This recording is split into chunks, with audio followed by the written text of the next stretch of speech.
Bom dia, irmãos.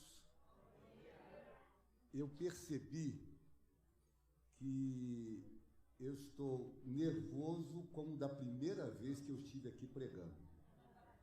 E eu me lembro que eu preguei, eu sei o texto que eu preguei aqui a primeira vez. Primeira carta de Paulo aos Tessalonicenses, no capítulo 1. E eu falei de uma igreja modelo. E eu estava tão nervoso como estou hoje, nesse último dia de pastoreio da igreja. Deixar uma igreja é um momento difícil, não é isso, irmão Geraldo? Irmão Geraldo acompanhado da irmã Eunice aqui, que bom ver o casal aqui e ver cada irmão aqui nesta manhã, cada pessoa. Para mim é uma alegria muito grande mesmo, para mim, para Marlene. É uma alegria grande ter cada irmão, cada irmã aqui nesta manhã, nesse culto de gratidão. Eu quero agradecer a igreja. A palavra minha neste domingo é agradecer a igreja por esses 27 anos de vida aqui juntos com a igreja. Eu quero dizer que isso é um privilégio dos maiores. Então, hoje é a minha gratidão a cada irmão, cada irmã e a igreja como um todo. Então, eu quero trazer uma palavra aqui nesta manhã. Deus colocou no meu coração uma mensagem, uma palavra. Eu quero pregar num texto hoje pela manhã e à noite também, no mesmo texto. E se você for no meu canal, que o Samuel já está fazendo, né, e esta semana já está colocado aí no ar, no YouTube, você vai ver o terceiro sermão sobre esse mesmo texto, uma outra perspectiva. Mas eu quero conversar com você nesta manhã sobre, exatamente sobre o tema, queremos ver mesmo? Uma pergunta, queremos ver mesmo? E eu quero ler João capítulo 8, João capítulo 8, os 7 primeiros versículos, esse texto belíssimo da palavra de Deus. Eu quero ler com você essa porção da palavra de Deus. Estou vendo aqui o Maurício também, está aqui, muito bom. A galeria cheia, Deus abençoe cada irmão, cada irmã. Tem até um flamenguista aqui, e é um menino que eu gosto muito. Não gosto da camisa dele, mas dele eu gosto, né? Deus abençoe você também. Deus abençoe cada irmão. Olha os primeiros versículos de João, capítulo 9. Eu falei 8, mas é 9. João 9, os 7 primeiros versículos. Diz assim: ao passar, atentem para isso, Jesus viu um cego de nascença.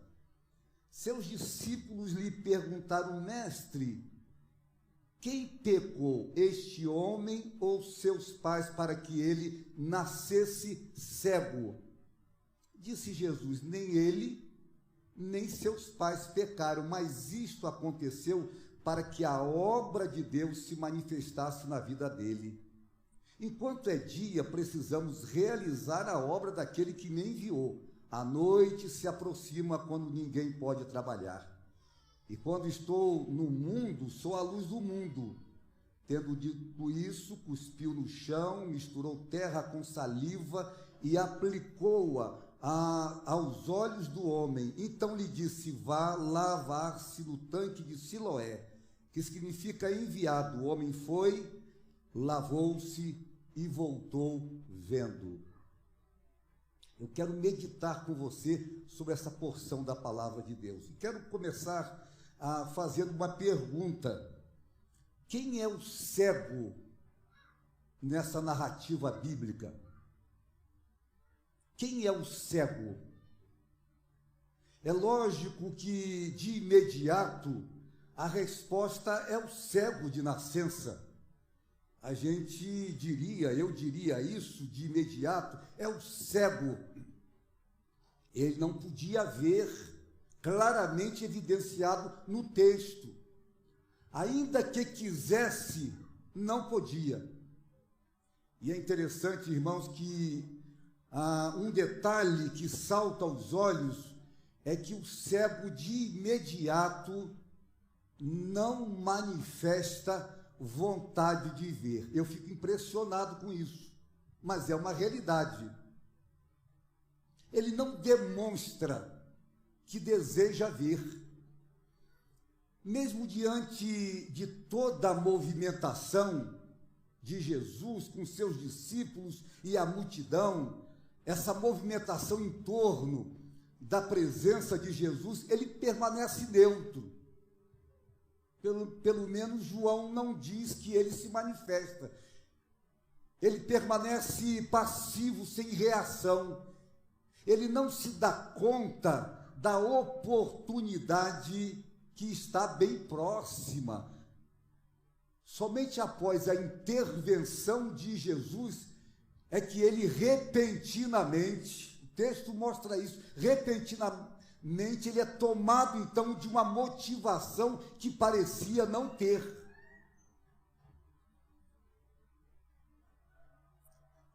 Eu olho para os fariseus aqui nesse texto, irmãos, e os fariseus vivem uma cegueira e pior, não querem ver. Eles não querem ver mesmo e não enxergam. Eu olho para os discípulos também possuem certa cegueira. Tinha a ver com um sistema de crenças e pressupostos bem plantados no coração dos discípulos, que funcionavam como se fosse um óculos escuro à noite, sem lente. Não sei se você já teve essa experiência. Não enxergavam. Mestre, quem pecou? Olha a pergunta dos discípulos, e eu quero falar dos discípulos. No meu canal vocês vão ter lá um sermão falando sobre os fariseus, mas hoje pela manhã eu quero falar dos discípulos. Olha o que eles dizem: mestre, quem pecou, este homem ou seus pais, para que ele nascesse cego? Os discípulos estavam certos de que a opção de Jesus seria a opção A. A opção A, o próprio cego, ou a opção B, os pais do cego. E é interessante, irmãos, que Jesus surpreende, a sua opção é nenhuma das respostas. Jesus surpreende seus discípulos, nem ele pecou, nem seus pais, mostrando que a cegueira não era consequência do pecado. Sabe o que eu percebo, irmãos? Que por detrás dessa pergunta há uma crença. Há um modelo mental que determinava a visão dos discípulos das coisas. O que eu percebo é que os discípulos de Jesus não suspeitam da sua própria cegueira. É uma mentalidade obcecada pela ignorância. E essa teologia, causa e efeito, está presente nos círculos religiosos hoje. Aliás, eu quero dizer que ela está presente nos nossos corações. Eu não sei se você já sentiu culpa por estar vivendo uma certa situação, e a gente sempre pensa que alguma coisa a gente fez de errado, e às vezes mas nem sempre.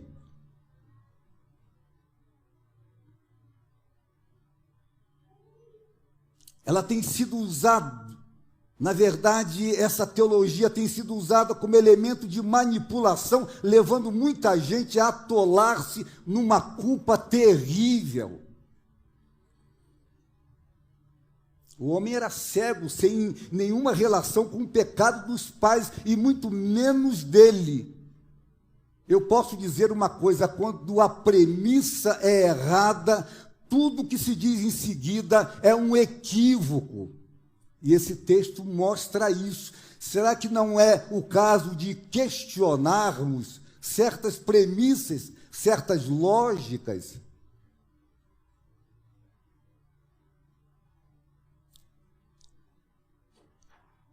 Para Jesus, irmãos, os discípulos faziam a pergunta errada e buscavam o culpado. Tinha que haver um culpado ou um culpado. Alguém errou. E em lugar de dar respostas, Jesus desvia a atenção das pessoas numa outra direção, transformando o drama daquele rapaz, a doença, em uma espécie, creiam nisso, em uma espécie de instrumento ou oportunidade para a manifestação do poder de Deus. Jesus é fantástico. Quebra os seus discípulos. Estão cegos. É interessante esse novo enfoque dado à doença. E, ao invés de um castigo, Jesus a enxerga como essa oportunidade da manifestação do poder de Deus, da graça de Deus.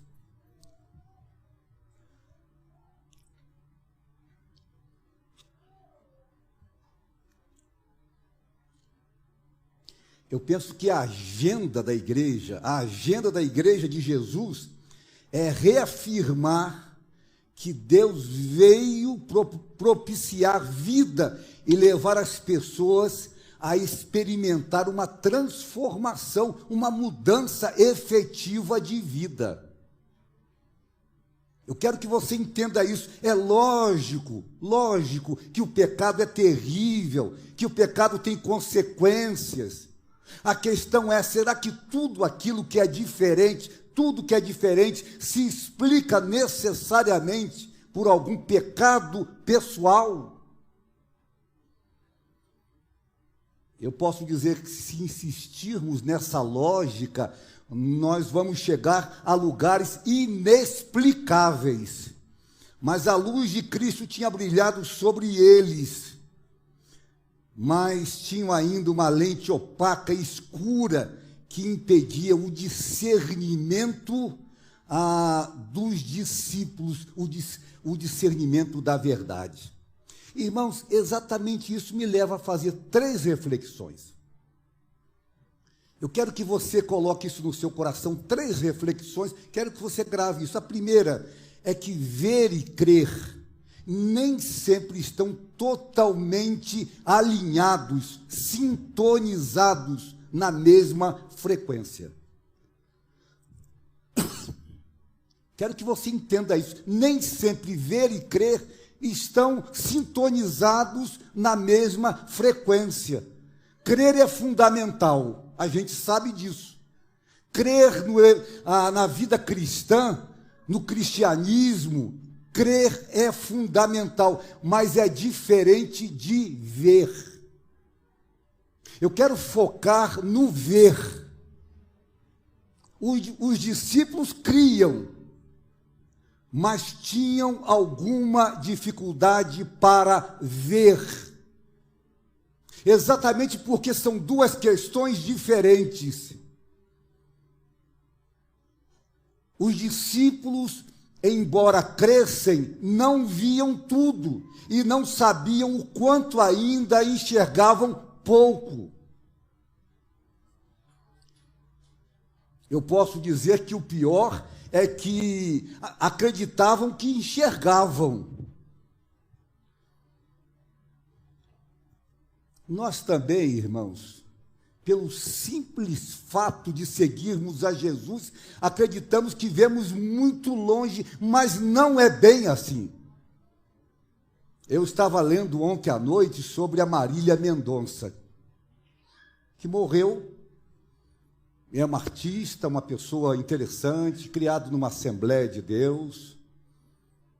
E ontem à noite eu abri o Zap num grupo e eu vi coisas assim que eu fiquei assim, gente, será que nós temos explicações? Nós vemos tudo que achamos que vemos? Não vemos.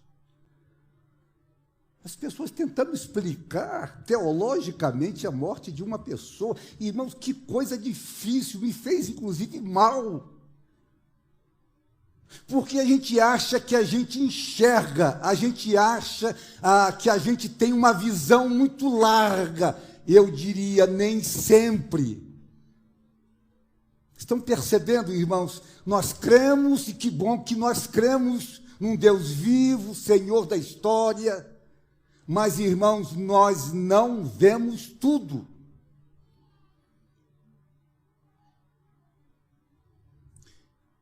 Eu me lembro, irmãos, de Jó. Eu me lembro de Jó, um homem fenomenal, eu diria incrível.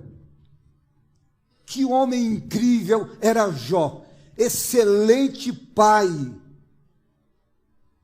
Eu fico impressionado como esse homem é um pai de um gabarito muito alto. Ele se preocupava com seus filhos. Diz a palavra de Deus que quando eles, os filhos, ofereciam banquetes, festas, no final, Jó chamava-os e fazia com que se purificassem.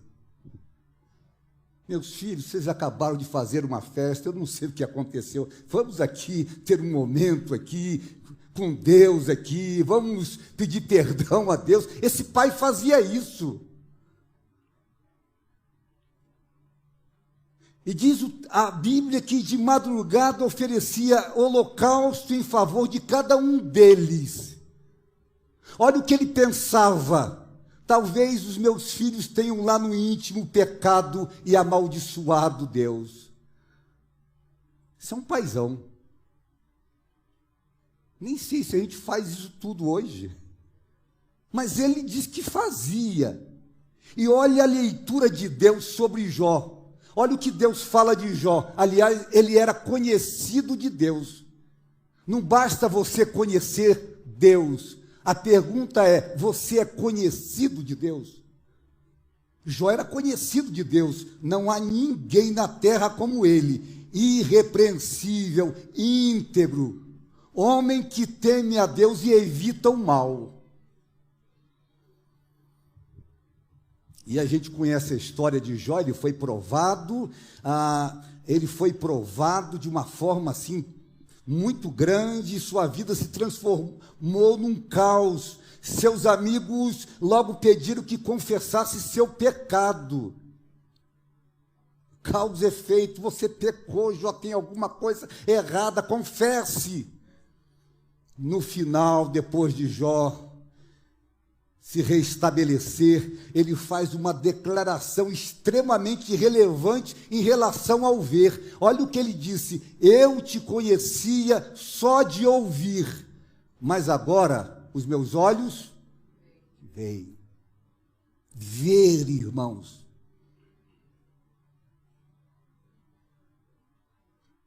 É possível crer, mas ver pouco. É possível ver uma pessoa que crê muito, bastante, mas ele vê muito pouco, enxerga pouco. Crer e ver nem sempre estão na mesma frequência. Quero dizer uma segunda coisa para você nesta manhã, para você levar no coração. Ver é progressivo na medida em que se tem coragem para fazer perguntas. Por incrível que pareça, Jesus sempre fez perguntas, e fazer perguntas é muito importante. A gente faz mais afirmações do que perguntas, até mesmo dentro de casa. As afirmações são perigosas, as perguntas são mais leves. Como a gente gosta de afirmar, e quando a gente afirma, é um soco, muitas vezes, no outro. Quem se recusa a perguntar, acusa. Essa é uma realidade. Os fariseus acusavam, não queriam ver. Os discípulos, ao menos, faziam perguntas e queriam ver. Há uma frase que eu gosto: onde há desejo, há esperança. Os discípulos, aos poucos, passaram a entender a importância do diálogo, a interação com Jesus e com os outros. Posso garantir que foram fundamentais para os discípulos. E eu me lembro de Saulo de Tarso, que você conhece muito bem a história desse homem. Saulo de Tarso ia para Damasco para massacrar os cristãos. Não cria, era cego espiritualmente, mas entendia que fazia a vontade de Deus. Era cego, mas ele entendia que o que ele estava fazendo, ele agradava a Deus. E ao se aproximar da cidade, de repente brilhou uma luz vinda do céu. Após cair do cavalo, ouviu uma voz poderosa. E a voz de Deus é uma pergunta: Saulo, Saulo, por que você está me perseguindo? Saulo, diante, irmãos, da luz, dessa luz forte de Deus, ficou cego. Cego fisicamente e cego de entendimento. Mas fez uma pergunta extremamente importante. Perguntas são importantes. Ele fez a pergunta mais importante da sua vida: quem és tu, Senhor? Aí a luz começa a raiar no coração de Saulo. Ele creu, ainda que estivesse cego fisicamente. Mais tarde, voltou a enxergar, porque a resposta de Jesus foi uma resposta libertadora: eu sou Jesus, a quem você está perseguindo. Saulo começou a enxergar no entendimento. Quantas perguntas nós temos, irmãos? Trocar experiências, quero que você entenda, isso assusta muito. Isso talvez aconteça porque estamos acostumados a receber e a fornecer somente feedback negativo. Robert Quinn, em 2003, salientou, olha o que ele salientou: embora muitos afirmem que desejam receber um retorno sincero dos que o cercam, na verdade, adotam comportamentos que visam a impedi-lo. A gente não gosta de receber feedback. Não tenha medo de questionar algumas premissas, e eu diria até abandonar, se possível, e até é possível abandonar algumas, mas nunca deixe de crer em Jesus. Nunca. É possível que haja dúvidas no seu coração, é possível que algumas coisas você não entenda, mas nunca deixe de crer no Senhor da igreja, o Senhor da história. Eu sou de Jesus, eu gosto dessa expressão, eu sou de Jesus, aleluia. Eu sou de Cristo, eu creio em Cristo. Irmãos, isso é fundamental.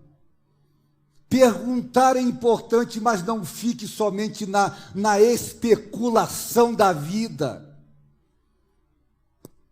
Se crer é convicção pessoal, ver é saber. Eu não sei muitas coisas, eu não sei, você não sabe, nós não sabemos. Por que alguns nascem cegos? Qual é a resposta? Por que, irmãos, nós adoecemos e muitas vezes um servo de Deus vive um drama? Por que minhas orações não são atendidas? Eu tenho orado anos e anos e anos, e as minhas orações ainda não foram atendidas. Como responder isso? Eu não tenho muitas explicações. Eu quero que você saiba disso. Não tenho muitas explicações para algumas questões, mas eu acredito em Deus, eu confio no caminho que Deus traçou em Jesus. Irmãos, é fundamental para a igreja isso. Eu não explico tudo, tem gente que vai me perguntar, eu não vou responder, mas eu acredito que Jesus veio, ele traçou um caminho, ele sedimentou um caminho na direção do Pai. E eu estou nesse caminho.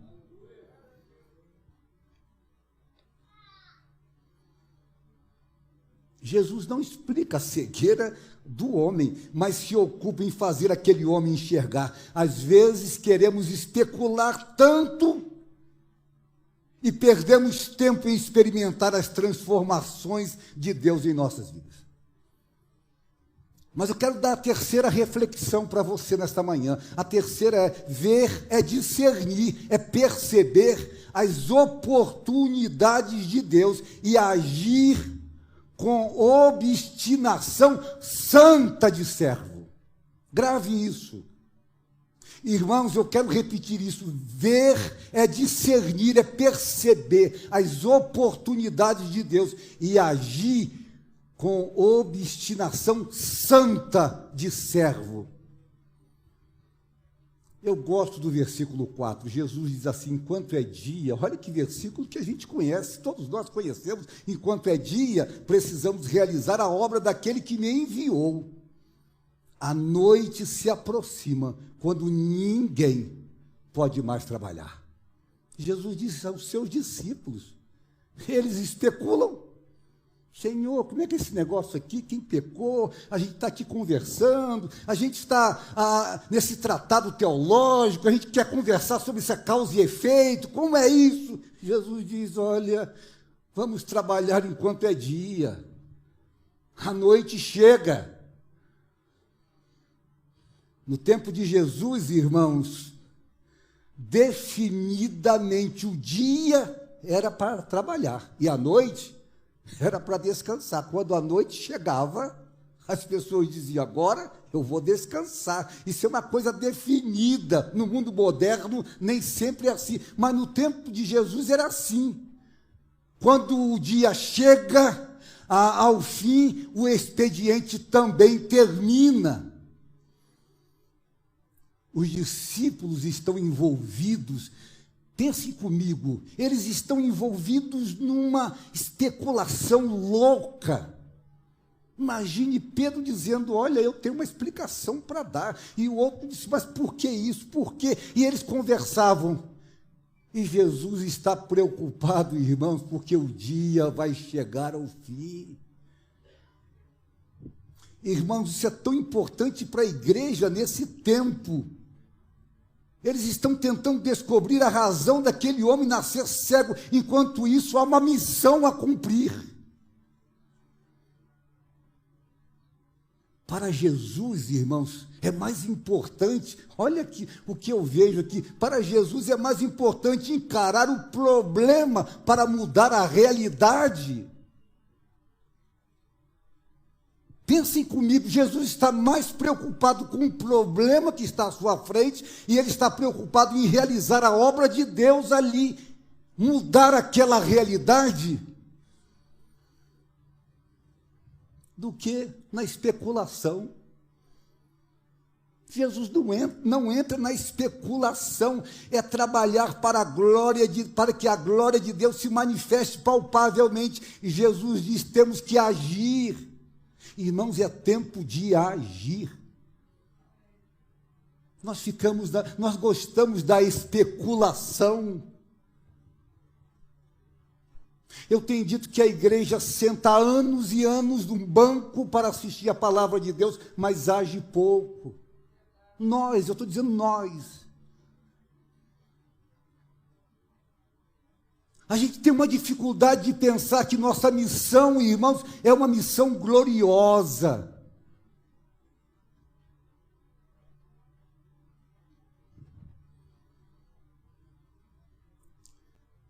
Jesus diz, há um problema e temos que agir enquanto é dia. Enquanto é dia, temos que enxergar o convite de Deus para a salvação. Se você está aqui nesta manhã, se você não deu seu coração para Jesus, eu quero dizer que salvação acontece enquanto é dia. A gente tem que abrir o coração e dizer: eu vou me jogar em Cristo. Enquanto é dia, temos que refletir com urgência a imagem de Deus.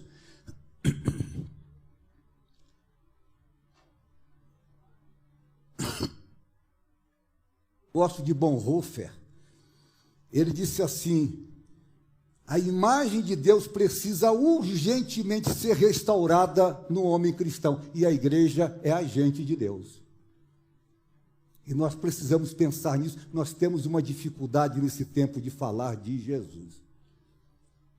Nós temos vários meios, pequenos grupos, celebrando a restauração. Nós temos uma infinidade de meios, de instrumentos de Deus, até a escola bíblica dominical, que foi criada com esse instrumento de falar de Jesus para outras pessoas. A gente se fecha e a gente especula tanto aqui. O que é importante tem seu valor, sim, aprender, ver mais amplo, mas tem missão, igreja tem missão. E a gente perde esse sentido de missão. Até em casa. Às vezes nós estamos em casa e a nossa vida em casa é tão ruim que os vizinhos dizem que não tem missão naquela casa. Tem um rótulo de cristão, mas não tem missão.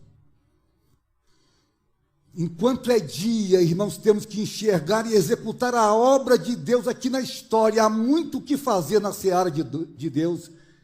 A noite chega, irmãos, quando ninguém mais pode trabalhar. Na cidade escocesa de Glasgow, estava no foco esta semana, em foco essa cidade, há um relógio de sol com o lema: pensem no tempo antes que termine. O tempo termina. Irmãos, o meu tempo aqui está encerrando, é assim mesmo, acaba. Mas a obra de Deus continua, e o desafio de Deus é maior e é forte para cima da igreja. Jesus está dizendo que a noite está muito próxima. Ele se referia à noite da cruz, quando finalmente ele retornaria ao Pai. E é interessante, irmãos, depois de dizer está consumado, deu o último suspiro, o seu dia terminou. E sua obra de expiação foi completa. Enquanto é dia, temos que cumprir nossa missão como discípulos, mostrar Deus ao mundo através das nossas vidas. E eu quero que você entenda isso, porque a noite é o ainda não que não chegou ainda. É a noite. É o ainda não que bate a porta inesperadamente. Bate na sua vida. Você está vivendo o dia, mas a noite vai chegar. Vai chegar para mim, vai chegar para você. E chega às vezes inesperadamente, como chegou para Marília Mendonça.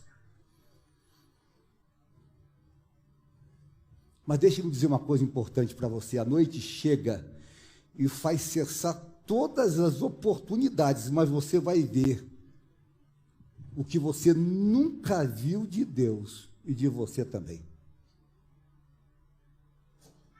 Quero que você entenda isso. A noite chega para o crente, e ele vai enxergar o que ele nunca viu de Deus, e vai enxergar de você, sobre você, o que você nem sabia.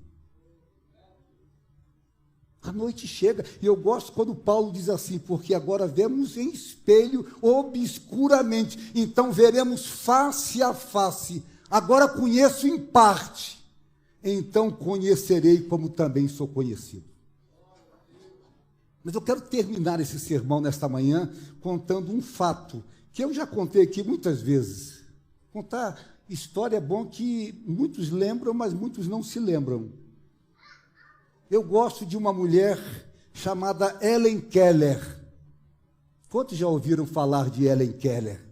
Essa mulher é extraordinária, uma crente em Jesus, cega e surda, aos 7 anos, estudou, graduou-se, escreveu vários livros e fez muitas conferências.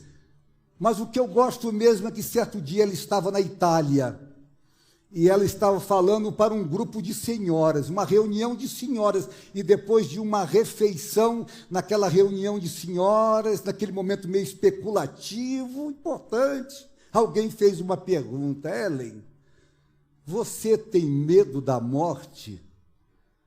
Ela respondeu com firmeza: morte não é nada mais que passar de um quarto para o outro. Eu gosto muito dessa resposta. Você vive um quarto aqui na história, você vive aqui na história, e a morte é você passar exatamente para a transhistória. É assim que nós cremos. Agora, irmãos, depois de um longo silêncio, Ellen voltou a dizer e disse assim: mas há uma diferença para mim. No outro quarto, eu poderei ver. Amém? Eu vou ver de forma absoluta. Entende, irmãos? É isso que a gente acredita como crentes em Jesus. É possível que a gente não se veja e algum irmão a gente não veja, mas no céu a gente vai se ver. Então, eu quero que nesta manhã, em nome de Jesus, você saia daqui com essa crença no coração e pedindo a Deus que você veja mais. Deixa eu ver mais um pouco, Deus. Eu enxergo muito pouco, o meu enxergar está aqui muito direcionado. Eu quero que o Senhor abra esse leque aqui um pouco para mim, a cada dia. A gente enxerga pouco, eu enxergo pouco. Nós queremos ver mesmo. Eu quero fazer 3 desafios para a gente concluir. Primeiro desafio, eu quero desafiar você a crer em Jesus. Esse é o primeiro grande desafio. Creia em Jesus. Se você ainda não creu em Jesus, eu estou falando, não é esse crer intelecto, apenas isso aqui, olha. Eu quero que você mergulhe em Cristo e seja um seguidor de Jesus. Creia em Jesus, esse é um desafio. Eu quero desafiar você a pedir ao Senhor: eu quero ver mais um pouco. Deixa eu enxergar um pouquinho mais do seu amor, mais da transformação que o Evangelho realiza na minha vida, na minha família. Mais um pouquinho, Deus.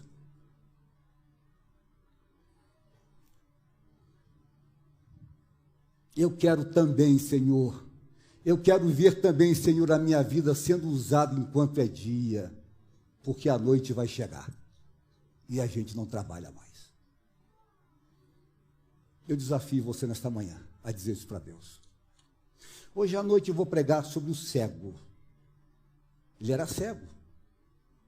E tem uma palavra muito abençoadora. Mas o tema é o mesmo: queremos ver mesmo? E você vai, lá no meu canal, você vai ouvir exatamente sobre os fariseus que não enxergavam e não queriam enxergar. Irmãos, vale a pena nesta manhã a gente pedir mais de Deus, mais de Jesus, mais do Senhor. Deus abençoe você. E que a missão da igreja, mais do que especulação, seja algo muito vivo no seu coração, no nosso coração como igreja. Amém. Deus abençoe.